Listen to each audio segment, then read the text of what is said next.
chilly. It is a very cold morning. In some parts of Kampala, it is really seriously raining. In others, a bit of drizzling, and somewhere it's almost cats and dogs. But here at Nile Avenue, well, some kind of rainfall, but you can still maneuver.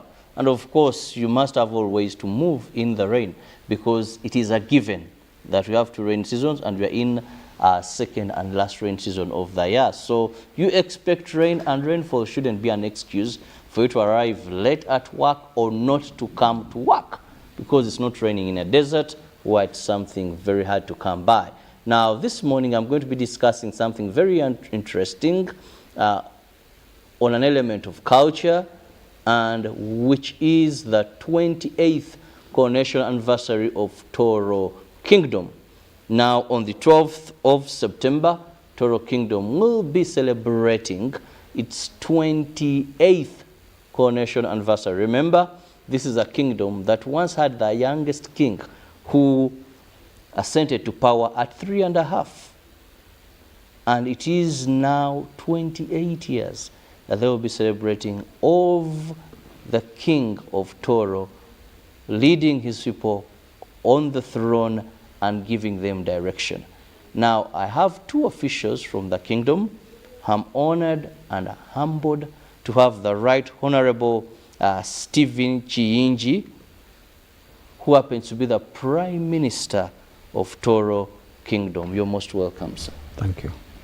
And on the other hand, I have the Right Honorable Kwemara Ngabu William, who is the Deputy Prime Minister, Toro Kingdom. You're most welcome, sir. Thank you, sir, and good morning, viewers. Well, I have two officials from this kingdom, and I'm very honored and humbled to host you this morning. Now, to begin with, even before we go to the event, someone watching us, let's have a brief background of Toro Kingdom, its origin, and I'll begin with the Deputy Katikiro. Thank you so much, our host and our viewers. We welcome you to this show.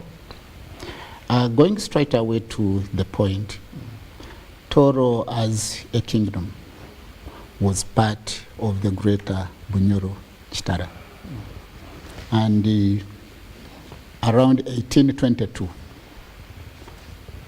the prince in the names of Olimi Kaboyo the first seceded from Bunyoro, and he started his own breakaway kingdom of Toro.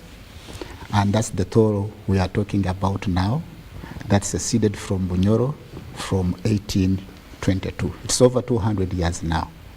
So that's the Toro we are talking about.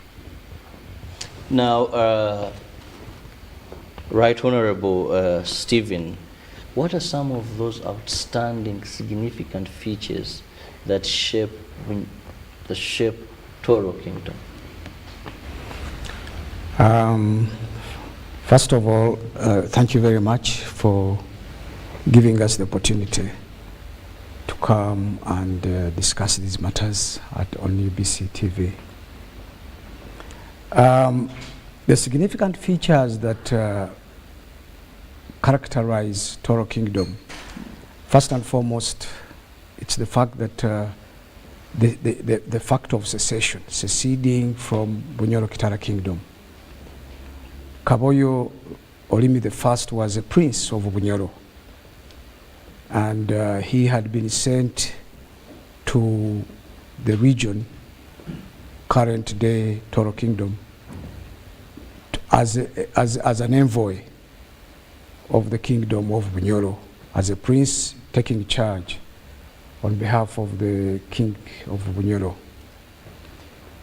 Certainly the king did not, relent and say, take, no. Struggles ensued from 1822. So the characteristics that formed the Toro Kingdom were those of conflict with his father, the king of Bunyoro. But Toro, I must add, was aided a lot by the alliances which it formed particularly with the Kingdom of Uganda. And leaders, colonial leaders such as Lugard and others played a role in trying to stop the wars that ensued from then on. So Toro has come out of struggle, and it has also come out of an unrelenting struggle to establish itself. Fortunately, the Kaboyo, the Prince Kaboyo, then first king of Toro, was able to succeed in fighting back and establishing his kingdom. It was never an easy thing, because subsequent kings also suffered the same fate. At one time, actually, King Kasagama it was, who went to exile in Uganda, and so on and so forth. So it is a kingdom that is born out of struggle, out of fighting, out of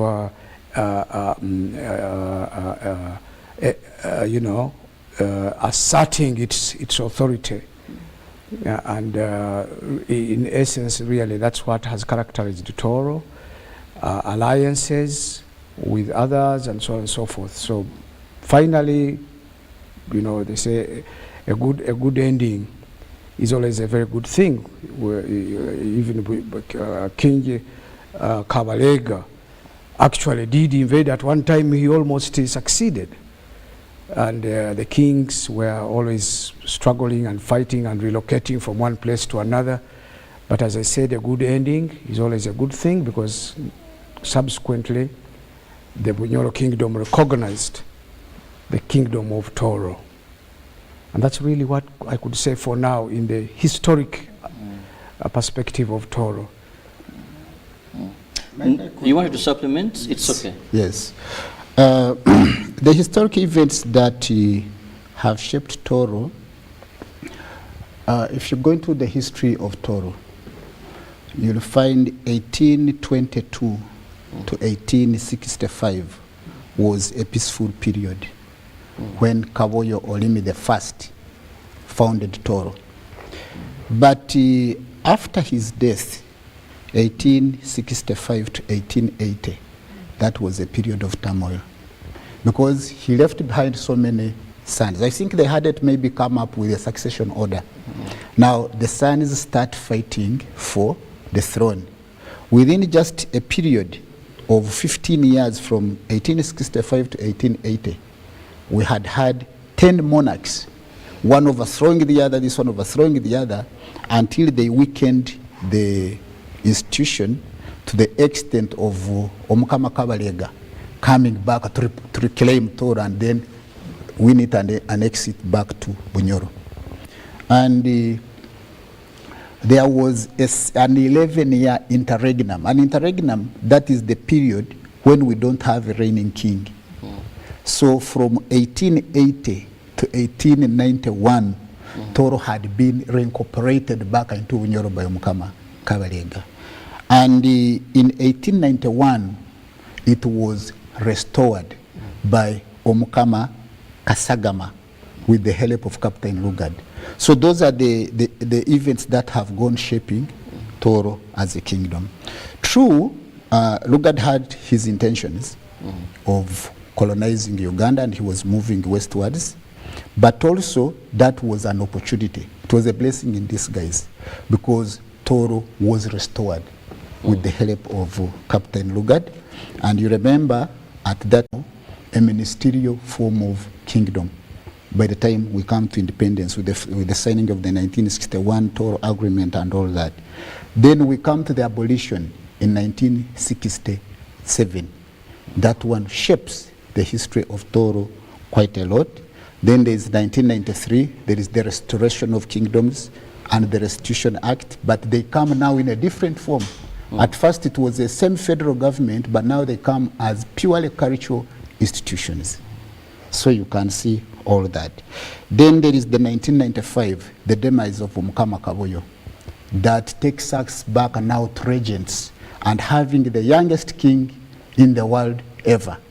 That's also a very big, that's a very big milestone also that shapes our history. Now, there's the 1979 war that destroyed our palace. That we shall talk about that one. It's also a very big historical milestone that shapes the history of Toro Kingdom. So in a nutshell and briefly, I think all those put together, they shape our history as a kingdom.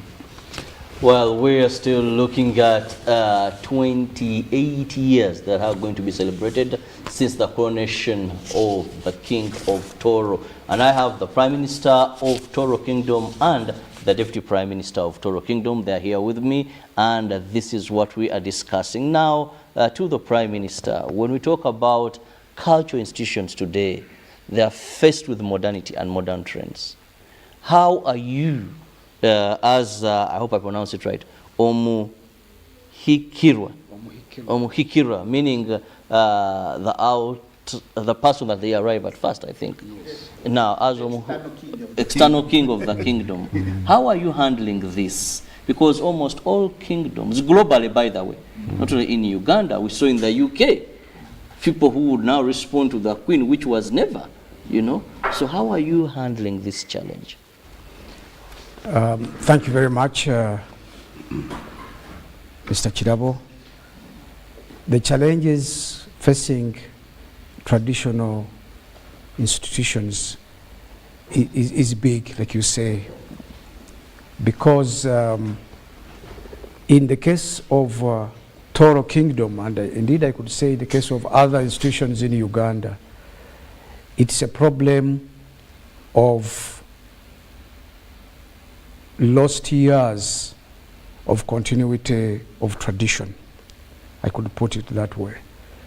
When the kingdoms were abolished in 1967 up to 1993, there is a huge segment of the population that lost touch with the values of tradition, with the, you know, the identity of tradition.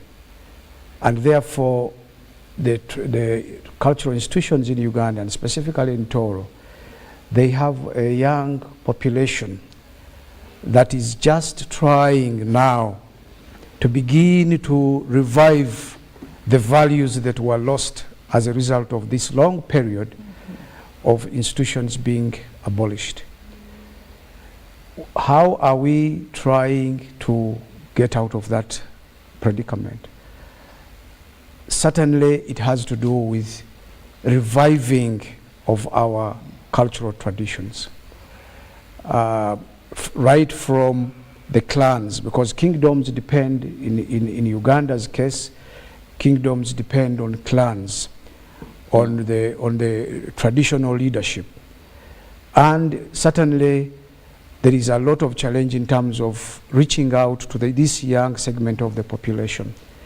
In the case of Toro, we are really working very hard to make sure that the children from primary schools, secondary schools, and even tertiary institutions are taught of the importance of having an identity. Identity that's based on culture, that's based on customs, that's based on values. It is not easy because of the explosion of other influencers. Social media really has become a big encumbrance in terms of having values inculcated into the people. To be able to respect culture, to be able to respect the values that are enshrined in culture, and to be able to understand that in the African context, your values depend on that set of values and culture and other practices that identify you with a commonality within the community. It is a challenge, and we are facing it head on. My deputy here, as you have heard in his submission, he's a historian of kingdom history, and he has done a very good job. He has written a book and he's writing more, so that our people are able to understand the origins. You will not know your future unless you know your origin and your past, to be able to have a set of values that galvanize you as a people and move you forward in terms of the objectives that you have. Well, I love that, the fact that there are books being written, because one of the things that is hard to find is literature in this country. We've had great men live and go without anything, and we still have only those who can tell history, who can just speak about it. Now, when they're also gone, those that pass on may have different versions, but we lose the originality. But that is very interesting. The Deputy Prime Minister of Toro Kingdom has done so much by putting literature together. Well, I'll be going for a short break. When I return, I'll be concentrating now more on the 28th coronation ceremony that is going to be happening on the 12th of September in Toro. Now, this is not very far from next week. I'll be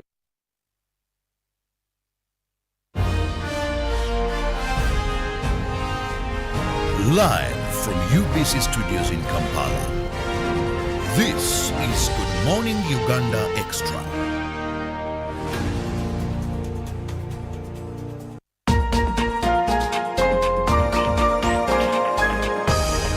Real estate experts Viola and Barbara bring you the Property Hour. What space do I need to be in order to know more about real estate and construction in Uganda? Well, it is right here at the Property Hour. It is the only space that fills the information gap between the real estate and construction stakeholders and the marketplace. Yes, we are talking about the hottest commodity we have in real estate, property that brings you income. What do they consider, especially when they are coming up with such property? We tried as much as possible to make it a green hotel. Recreational areas, a tennis court, one of the best pools, Infinity Pool, if you look at the design. As far as property trends are concerned, the colors.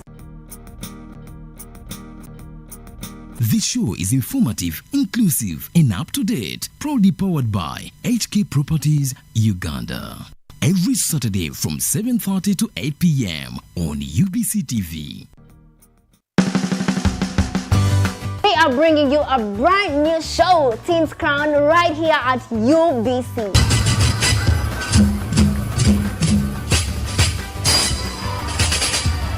We bring to you the youth gigs, where we tell you what the youth do, be it at your school, be it at your campus. Are you a youth out there that enjoys hanging out? Well, we shall be reaching out to your campuses, bringing glam to the events at your campuses. Is it a bazaar? Is it a prom? We shall bring to you all that on our show.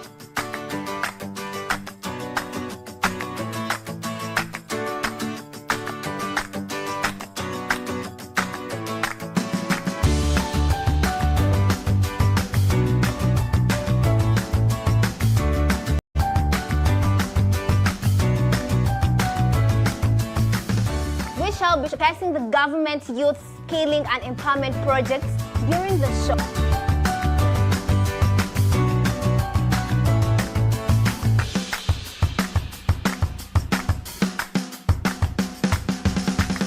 This show will be brought to you by I myself, Judy Bellier on UBC. Watch out for us.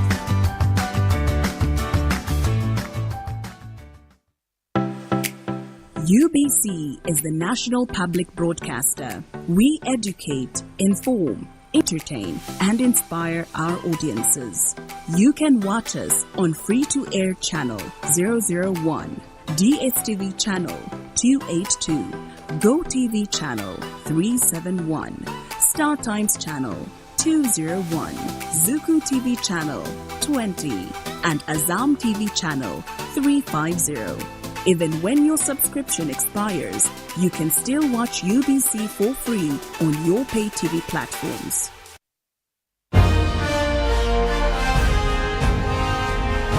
Live from UBC Studios in Kampala. This is Good Morning Uganda Extra.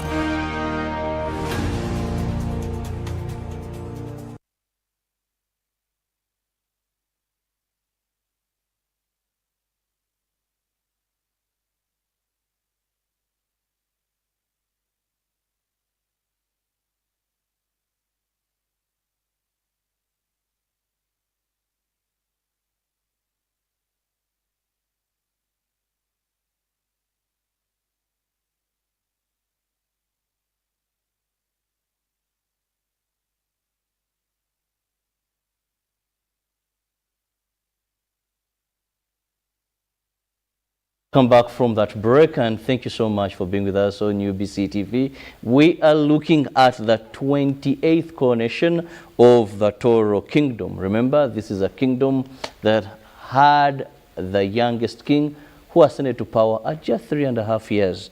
Well, he has moved on by the grace of God, and by 1st of April next year, he will be 31 years, if my memory serves me right. And of course, we can't wait for that. But going back to understanding more of Toro Kingdom. Now, Honorable Prime Minister, let us look at still what, if I'm a new person in this country, what are those features that will enable me or I'm moving to understand that now I've reached in the kingdom of Toro? That's a good question. Or what makes it unique yes. amongst other kingdoms? Because we have quite a number of cultural, traditional leaders. Toro really is a phenomenon. Because one, you talk about blessed by nature.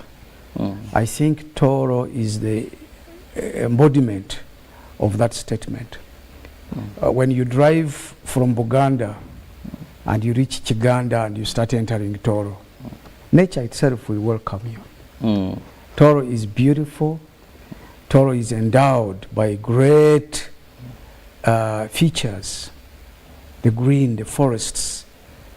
We have the biggest number of crater lakes in one geographical location throughout the world. There is no other place that you will go to and meet and find so many crater lakes dotted around an area the size of Toro. The people of Toro are a great people, I must say. I'm a descendant of the Batoro myself, and I know that our culture, our language, our mannerisms, the gentleness of the Toro people, of the Batoro people, is known. We have very interesting culture. Of course, our culture rotates around our livelihoods, the cattle. We have songs in praise of cattle. We have names in praise of the different offerings that we have in the kingdom. Names like Komukyeya. Ekyeya is a valley, a beautiful valley. So you have a name, Komukyeya. Komuntale, because we have lions. The great Queen Elizabeth National Park was found in the Greater Toro Kingdom. Semliki National Park, Kibale National Park. All these very attractive places are to be found in Toro. Actually, the biggest sanctuary of chimpanzees on the planet Earth is to be found in Toro Kingdom, in Kibale Kingdom. We have groups of zoologists and others studying chimpanzee behavior stationed right deep into the thick forest of Kibale. Therefore, Toro, and we are a friendly people.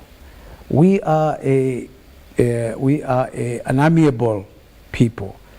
We have been characterized by alliances all over Uganda. My ancestors, for example, my grandfather, John Bell Dick, grew up in Toro Kingdom, and he studied in Uganda. They would be brought from Toro into Uganda Kingdom, into Kabaka's court, from where they would go to school in Mengo and then later on in Mulago Hospital. And we are a friendly people. We are a people that reaches out to others around us. We may have our failings in some aspects, but we are a people that adds beauty, adds meaning to what Uganda stands for. Yeah. Yes, you wanted to supplement. Thank you very much, Lieutenant Prime Minister, for that submission, but I also wanted to add on a few things, Mr. Kirabo. If you enter Toro Kingdom from Kibale as you enter Chegegwa, obviously you begin with a landscape full of rocks. That's a beauty on its own. If you enter the tea plantations, they give you very beautiful scenery. That is what characterizes us. But also, we have got our historical monuments. Like the King's Palace is a very good tourist attraction. Our headquarters at Mucho, our parliament, is a good tourist attraction where you can go. But also, we also have got what we call the intangible. There's what we call the intangible heritage, the Mpako. I think it's only in Uganda where there is, in Uganda it's Tora and Bunyoro, which have the Mpako, which is a pet name, and we cherish it so much. It is one of the heritages that are being protected by UNESCO as an intangible heritage. We have got Semuliki National Park. Part of it is in Toro.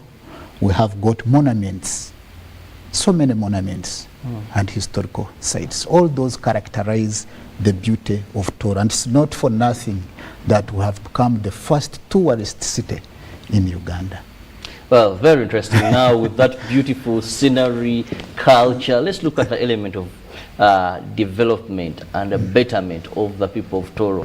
How has the kingdom been instrumental here, Right Honorable Prime Minister? I must say that that's a great challenge all over the country of Uganda. But I can hasten to add that as a kingdom, we are working tirelessly to make sure that Uganda, Toro, becomes an integral part of the economic advancement of Uganda as a country. Like my Deputy Prime Minister, Right Honorable Kwemara Ngabu, has said, we are involved very much in the popularization of the attractions of tourism in Uganda. It's by no mistake that Fort Portal was named as the tourism city of the country. So as a kingdom, like you have heard in our discourse, we are working very hard to use every available opportunity to be able to talk about Toro and about the offerings that Toro provides for the tourism sector. Our king has used every given opportunity to also, you see, when you talk about economic advancement, you have to talk about population advancement.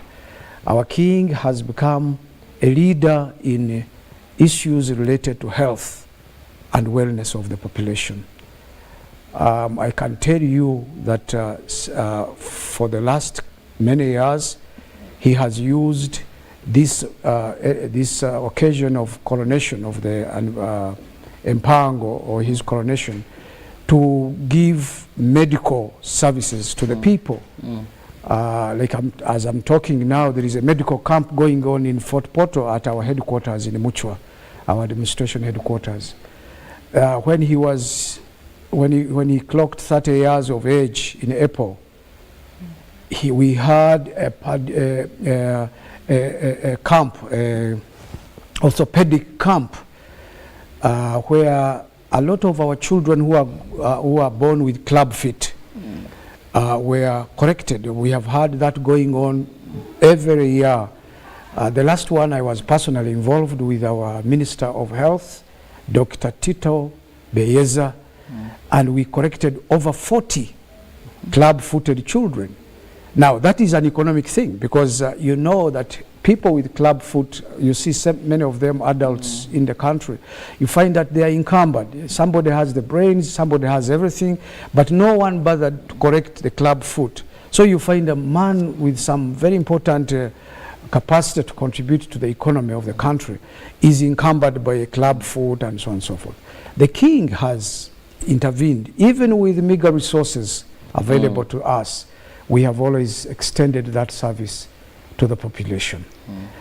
So there are many areas. Indeed, we are involved. The king, for example, is the HIV/AIDS ambassador in sub-Saharan Africa, and he has taken it with vigor. So he's always guest speaker. He's always involved in issues of HIV/AIDS, because, for example, we have in Toro we have a serious issue of HIV/AIDS prevalence, and therefore we are involved. We are involved in many other areas. We have at the headquarters, our administration headquarters, we have a youth center where we are training people, young girls and boys, in tailoring, in other skilling advancements that we are involved in. So we are part and parcel of the pursuit of the economic endeavor in the country. We are seeking partners, and I can use this opportunity to tell any good investor in the country that Toro is waiting for you to partner with us to be able to skill the population, because you cannot have industrial advancement without the manpower. And therefore we are appealing to people of goodwill, industrialists and others, to join us in skilling the population as a contribution towards the economic advancement of this country. Okay. Can I say something? Please do. Please. Thank you so much, Right Honourable Prime Minister, and allow me just to add on a few things. You very well know that as a cultural and traditional institution, we are enjoined by law to contribute towards development over people over whom we have jurisdiction. True. So we are enjoined by law to cause development. And His Majesty Omukama Oyo Nyimba Kabamba Iguru Rukidi IV came up with a guiding document, what we are calling Vision 2045. That's our guiding document. That's our Bible as a kingdom. We have to follow that religiously if we have to cause development. And one of the things, there are several pillars. One of them, like the Right Honourable Prime Minister has said, is tourism. We are promoting Toro as a tourist destination, but also how are our people benefiting from the thriving tourism, the capacity to earn from it. Today we are talking of new concepts in tourism, like business tourism. How are we taking advantage of the business tourism as a new concept so that everybody at the end of the day can say, yes, Fort Portal became a tourist city, we can see the benefits of the tourism city. Then related to that is environment. You know, His Majesty has joined the global call to fight environmental deterioration, climate change and all that. He has launched the 10 million tree growing program. Wow. We are already growing trees in several sub-counties. We have partnered with National Forest Authority.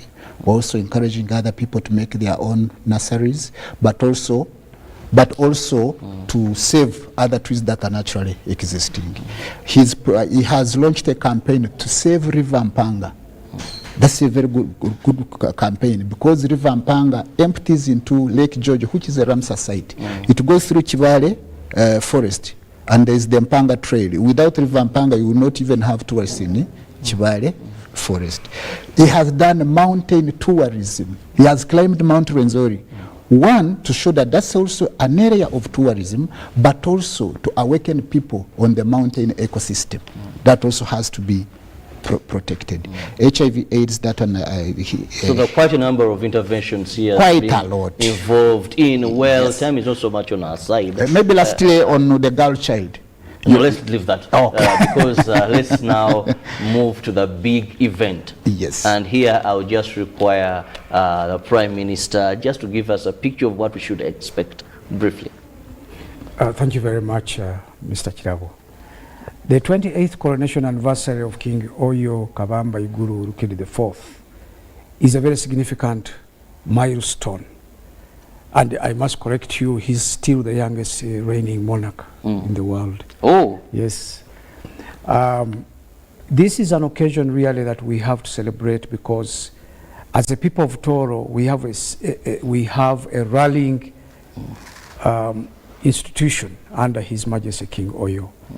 And therefore, this coming anniversary on the 12th of September, that's Tuesday next week, shall be an occasion to look into what has been achieved, to look into the struggles that we are having, because Toro Kingdom is actually having a challenge in that whereas we were restored in 1993, and we have undertakings with the central government in terms of compensations and so on, we have not really had that come through.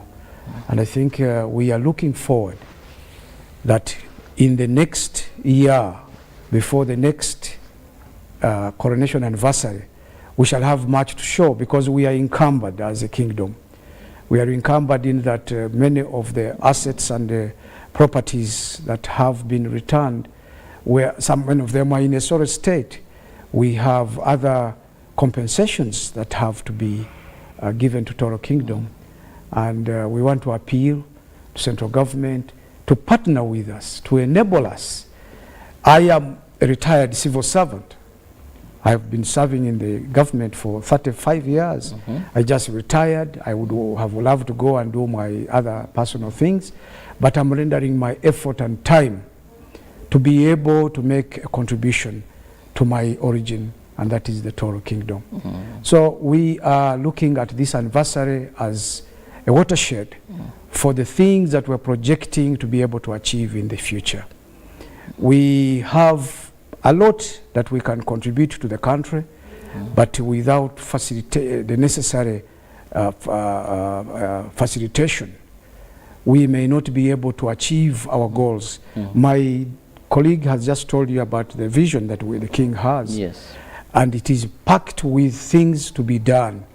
And I think it is time that we really got together and be able to make those achievements. So our anniversary, coronation anniversary, is about thanking God for the past, but also hoping for a better future. And the better future is that the people are ready, the people are rallied behind the King. You should come and see the enthusiasm with which our people love their King. But this is a modern King. This is a King that is looking at being able to bring social economic change to the country. And therefore we are celebrating the past, but we are also celebrating the potential that we have for the future. Well, very interesting visionary kingdom there. Words of the Prime Minister. Now, Deputy Prime Minister, I just need your parting shots in the interest of time. And please, if you can do that in Rutoro. Ojikirize nkusime Omunyoro Kirabo webale kutwikaliza kubaza naitwe mu studio za UBC nyenkya enu. Oireho nitusaba wena owaru kusobora aije hampango ebyokwezi 12 mwije nywena tujaguze tusemererwe na gutamba rukira abasaija omukama oyo rukidi owakana. Mwije tusemeze kiro kandi nitunihira kandi ntwikiriza ngu itwena tuli bantu bo Uganda rumo no turaba tuli Toro. Naiwe tukuralize Omunyoro Kirabo UBC staff habo kuba mutayiro bwire kwija tukaba hano tukabaliza abantu baitu tukabaliza n'ihanga lyona. Thank you so much. You are welcome to our coronation anniversary on 12th. Please, you know Toro has got a lot of hospitality. We shall receive you wholeheartedly. Definitely. Now, Prime Minister, as we move out of here. Nanyowe ninkusaba Omunyoro Kirabo unyikirize mbaze mu rurimi rwangu Rutoro. Ndi musaija mutoro kandi nyegondeza runyehuliriza mu butoro bwange. Ekya kabiri ngoza kugambira abantu abakutuhura na muno n'Abaganda yitwe obugambo Omunyoro no musaija maka not Omunyoro wa Bunyoro. Actually, I was going to ask you that. Nabweki ninsima muno omugisa guno ogutuhairwe kwija hambeho za Uganda UBC Uganda Television kubazaho ihanga lyaitu lya Tooro nokubahamu n'abantu bona abatoro abakutorora n'abakutuliriza ngu ntubatangirira mwiji empango yanyu tusemererwa hamu tusime Ruhanga kandi turubatera hamu ito tugamba Tooro ngo agahekaine nuko garumenyama nuko gati gufa nabweki ntubatangirira inywena n'abagenzi baitu abaganda n'abagenzi baitu abaganda ijo iri nkabande nketebwa ha matikira agasaba sajja kabaka wa Buganda ngasemererwa muno kurora abantu basemerirwe naitwa abagenzi baitu urugambo kama bwa Buganda mwije mube hamu naitwe Ruganda rwaitu rundi enganjani yaitu hamu nainywe tusobole kutandika kukora hamu kurakuraniza obukama bwaitu. Well, I want to thank you so much. Thank you so much for your time and of course that warm invitation wherever you are and you can make it. Please do not miss the 28th coronation anniversary of the Kingdom of Tooro. Be there. It will be on the 12th of September this month. And of course that is just next week if you calculate very well. Thursday. Tuesday next week. Yes, please, let's be there. Let's be there. Let's join in the merrymaking. But of course, tour this kingdom, the tourism city. So we must all be there. Thank you so much, Right Honorable Stephen Chiinji Amoti, for your time, as who is the Prime Minister of Tooro Kingdom, and the Deputy Prime Minister Kwemara Ngabu William, for your time. See you tomorrow. God willing, have a lovely day. Good morning. Live from UBC Studios in